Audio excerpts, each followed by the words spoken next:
बहुत बार ऐसा देखने को मिलता है, जो ज्यादा भगवान का पूजा पाठ करता है वही सबसे ज्यादा दुखी होता है, जबकि कोई नास्तिक आदमी जो भगवान को नहीं मानता, कभी पूजा पाठ नहीं करता, कभी संतों का संग नहीं करता, वह सबसे ज्यादा सुखी जीवन जीता है। ये सब चीजें देखकर कभी कभी तो ऐसा लगता है कि भगवान ही गलत है, भगवान का न्याय ही गलत है।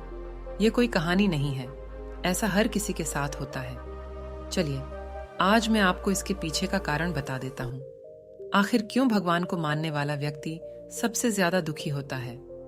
एक गुरु के दो चेले थे, दोनों ही पढ़े लिखे विद्वान थे।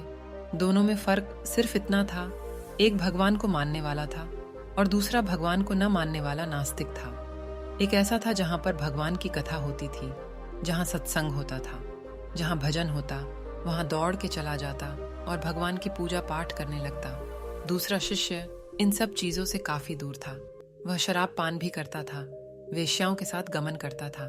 सारी बुरी आदतें दूसरे शिष्य में थीं। पूजा पाठ करने वाला ही दुखी क्यों। एक दिन क्या हुआ, एक शिष्य शराब पीकर अनाप शनाप बोलते हुए रास्ते में पैदल चलते हुए अपने घर को जा रहा था। अचानक उसको रास्ते में पैसों से भरा एक बैग मिल जाता है। उसकी खुशी का ठिकाना नहीं। वह जोर जोर से चिल्लाते हुए सबको बताता, मुझे आज पैसों से भरी बैग की थैली मिल गई, मेरा जीवन सफल हो गया। इन पैसों से अपने जीवन की आवश्यकताओं की पूर्ति करूंगा। ASO रीड, ये है खुश रहने का आसान तरीका क्या है। वही दूसरा मित्र मंदिर से भजन करते हुए अपने घर को जा रहा था।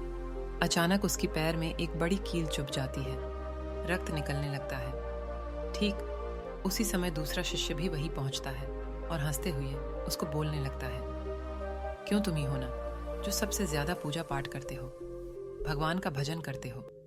क्या दिया तुम्हारे भगवान ने तुम्हें? मुझे देखो, मैं कभी मंदिर नहीं गया, मैंने कोई भी काम अच्छा नहीं किया। मेरे घर में भगवान का मंदिर भी नहीं है। मैंने कभी अपने घर में सत्यनारायण का कथा नहीं कराया, भगवान के सामने कभी माथा नहीं टेका।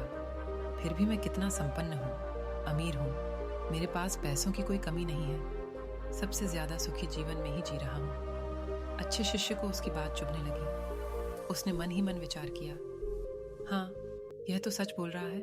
मैं कितना पूजा करता हूँ, मैं कितना भगवान को याद करता हूँ, फिर भी मैं इतना दुखी हूँ। और वह कुछ नहीं करता, फिर भी कितना सुखी है। इतना सोचते हुए वह अपने गुरु के पास चला जाता है और यही प्रश्न गुरु से करता है। गुरुजी मुस्कुराते हुए बोले, भगवान जो करते हैं अच्छे के लिए ही करते हैं। जिसकी जैसी योग्यता होती है उसको उसी के अनुसार फल देते हैं। अब तुम्हारे प्रश्नों का उत्तर तुम जानते हो। भगवान ने तुम्हारे पैर में कील क्यों चुभाई और उसको पैसों से भरी हुई बैग क्यों मिली? सुनो, तुमने पिछले जन्म में बहुत पाप किया था, इसलिए तुम्हारी आज मौत होने वाली थी। तुम बच गए क्योंकि तुम मंदिर गए थे, तुमने भगवान की पूजा की थी। यही एक कारण है कि तुम्हारी मौत न होकर सिर्फ एक कील चुभी। अब तुम्हारे मित्र की बात करते हैं। पूर्व जन्म में वो एक संत महापुरुष था, इसलिए उसकी आज किस्मत बदलने वाली थी। करोड़ों की संपत्ति का मालिक बनने वाला था, मगर इस जन्म में उसने कोई भी अच्छा काम नहीं किया। इसलिए पूर्व जन्म के फल के अनुसार उसको थोड़े पैसे ही मिले, जबकि वो अरबों के संपत्ति का मालिक बनने वाला था। भगवान को दोष देना छोड़ दो। अपने वर्तमान के समय का सदुपयोग करो, भविष्य अपने आप सुधर जाएगा।